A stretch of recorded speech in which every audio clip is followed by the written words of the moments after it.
거룩하신 하나님 아버지, 은혜를 감사드립니다. 이 아침에 우리를 부르시고 기도의 자리로 인도하심을 감사합니다. 주시는 말씀을 따라서 기도의 자리로 나가기 원합니다.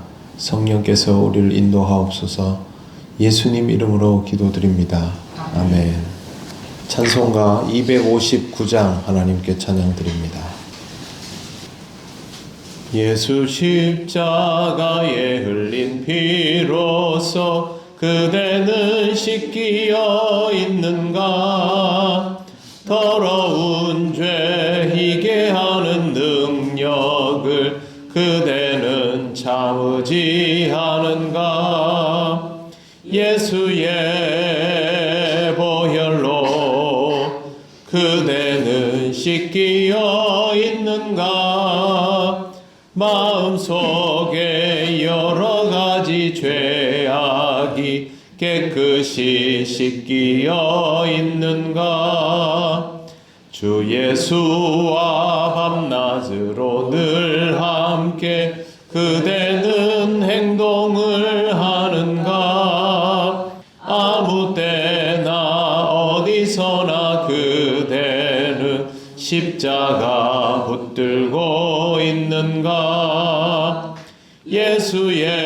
예수의 보혈로 그대는 씻기어 있는가? 마음속에 여러 가지 죄악이 깨끗이 씻기어 있는가? 주님 예수 다시 올 때 그대는 영접할 예복이 있는가? 그대 몸은 거룩한 곳 천국에 들어갈 준비가 됐는가? 예수의 보혈로 그대는 씻기어 있는가? 마음속에 여러 가지 죄악이 깨끗이 씻기어 있는가? 모든 죄에 더러워진 예복을 주 앞에 지금 다 벗어서 샘물같이 솟아나는 보혈로 눈보다 더 희게 씻으라. 예수의 보혈로 그대는 씻기어 있는가?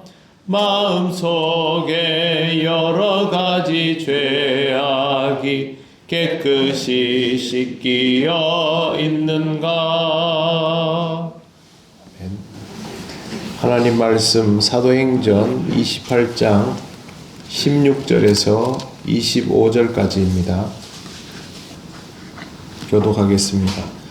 우리가 로마에 들어가니 바울에게는 자기를 지키는 한 군인과 함께 따로 있게 허락하더라.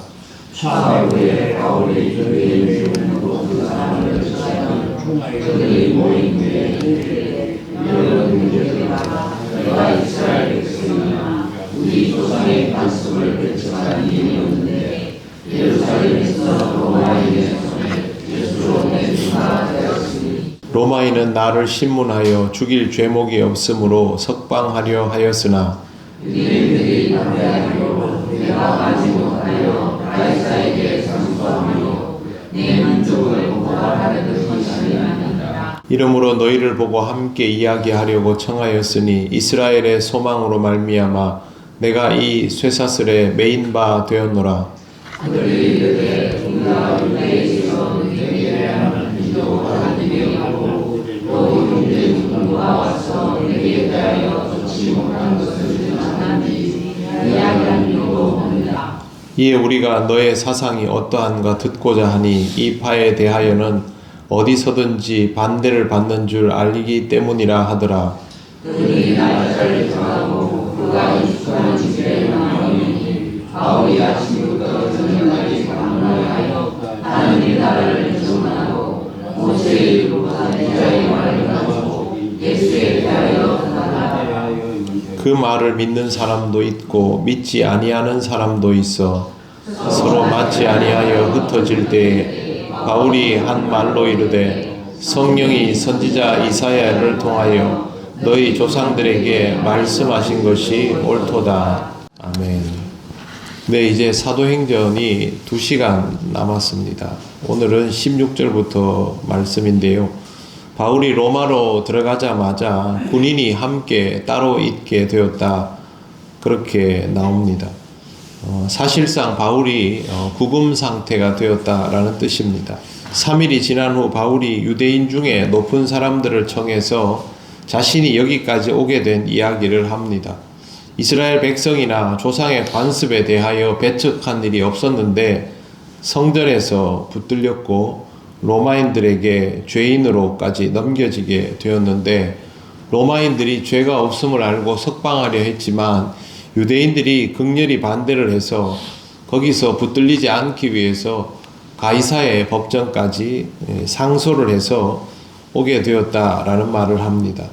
상소를 한 이유는 자기 동족을 고소하기 위해서가 아니라 바울이 자유를 얻기 위해서라고 말을 합니다. 바울은 이 상황이 되어서 자기를 고소한 유대인들이 앞에 없지 않습니까? 그런데도 유대인들에 대해서 악감정을 가지지 않고 말합니다. 바울은 자기 동족을 누구보다 사랑하는 사람이기 때문입니다. 할 수만 있다면, 하나님의 허락만 하신다면 바울이 복음을 전하고 싶은 제1 대상은 유대인 동족들입니다. 그런데 하나님께서 바울에게 이방인을 위한 사도로 살기를 명하셨고 그 경로를 로마까지 인도하시기 때문에 받아들이는 것이지, 실제로 바울은 누구보다 자기 동족을 사랑하고 동족을 위해서 복음을 전할 마음을 가지고 있습니다. 항상 바울에게 있어서 앞서고 있는 것은 하나님의 인도하심을 따르는 선명한 목적의식입니다. 이 목적의식 때문에 바울이 자신이 가지고 있는 감정이나 판단들을 다 뒤로 하고 오직 주의 복음을 전하는 일에만 신경을 쓰고 있습니다. 20절도 보시면 이러므로 너희를 보고 함께 이야기하려고 청하였으니 이스라엘의 소망으로 말미암아 내가 이 쇠사슬에 매인 바 되었노라. 보통 이런 정도의 상황을 겪으면 자기 동족으로부터 공격을 당한 것 아닙니까? 한 번, 두 번도 아니고 지속적으로 복음을 전할 때마다 동족들이 나타나서 바울을 해하면 상식적으로 보면 바울의 입장에서는 내 이제 유대인 보는 거 지긋지긋하다, 동족이고 뭐고 앞으로 상종 안 할 거다, 이렇게 판단하는 게 일반적이지 않겠습니까? 로마까지 와서 동족을 만날 일이 뭐가 있습니까? 어차피 여기는 이방인들의 땅이고 자기도 그냥 그 사람들 중에 하나로 살아갈 수 있는데, 더군다나 로마 시민권자 아닙니까? 그런데 보면 바울이 여기에 가서 굳이 유대인들을 부릅니다. 유대인 지도자들을 불러서 이야기하기를 청하는데 그 이유는 20절 중간에 나오는 이스라엘의 소망으로 말미암아입니다. 하나님께서 이스라엘의 소망에 응답하여 주셨는데 동족 유대인들이 이걸 모르기 때문에 내가 여기 와서도 이스라엘의 소망에 대하여 당신들한테 이야기를 해야 되겠습니다. 내가 왜 여기까지 왔는지, 왜 이러고 살고 있는지, 당신들에게 지금 무엇이 없는지 그걸 얘기해야 되겠습니다. 바울은 목적의식을 가지고 지금 계속 살아가다 보니까 여기 와서도 자신이 구금 상태인 거 뭐 이런 거에 스트레스 받지 않고 오직 복음을 전하는 데만 신경을 쓰고 있는 상태입니다. 21절 보십시오. 유대인들이 이렇게 반응을 합니다. 그들이 이르되 우리가 유대에서 내게 편지도 받은 일 없고 형제 중에 누가 와서 내게 대하여 좋지 못한 것을 전하든지 이야기한 일도 없느니라. 로마는 너무 멀지요. 굳이 여기까지 와서 행악을 하지는 않겠지요. 그리고 로마에 있는 유대인들도 전제 없이 바울을 대하려고 합니다. 이것만으로도 바울에게는 굉장히 고무적인 것입니다. 예루살렘이면 이게 어렵습니다. 예루살렘 공동체 자체가 바울과 가까이 하는 사람들을 이단으로 분류해버리기 때문인데, 다행히 여기 이 사람들은 전제 없이 바울에 대하여 이야기를 듣고자 합니다. 그런데 전혀 모르는 건 아닙니다. 22절 이에 우리가 너의 사상이 어떠한가 듣고자 하니 이 파에 대하여서는 어디서든지 반대를 받는 줄 알기 때문이라 하더라.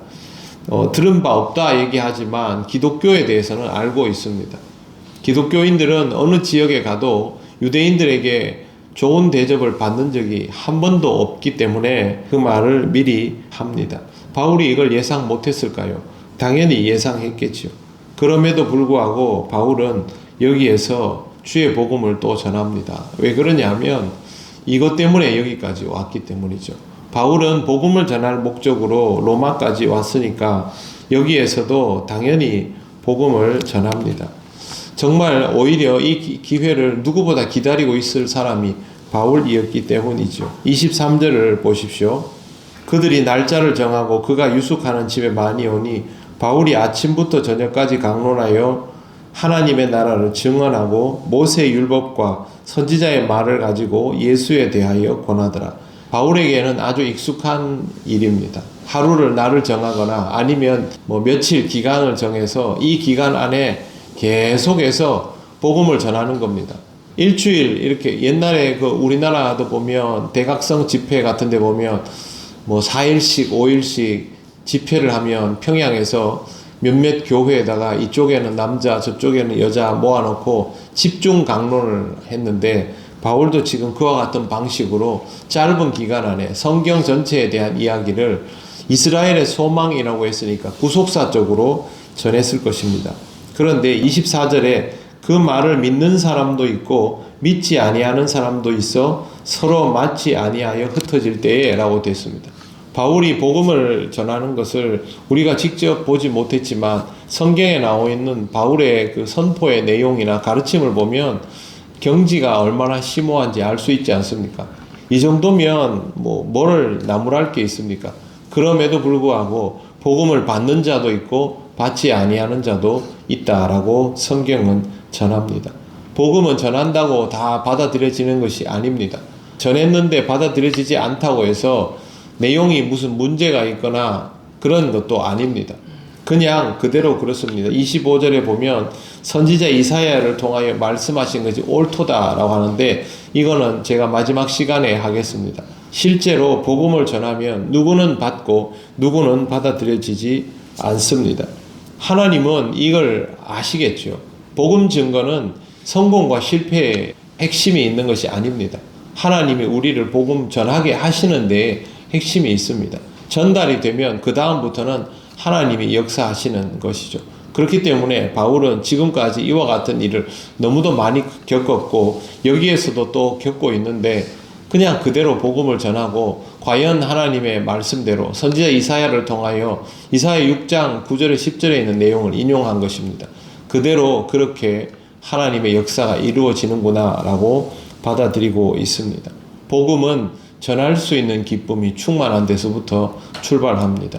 그러므로 복음으로 충만한 삶을 먼저 살아가시고 그렇게 복음을 올 한 해에도 열심히 전하는 여러분이 되시기를 바랍니다.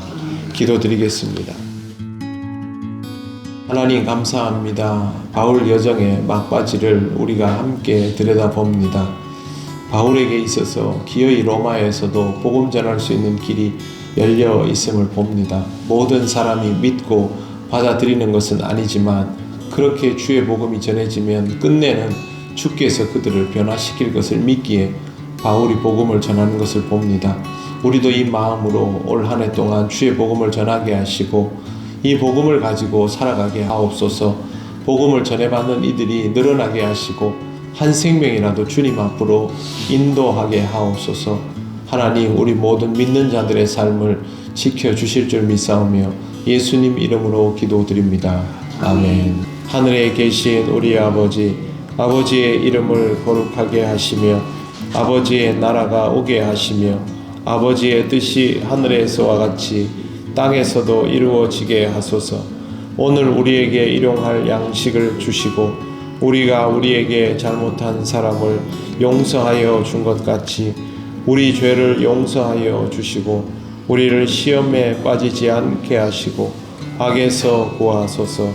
나라와 권능과 영광이 영원히 아버지의 것입니다. 아멘.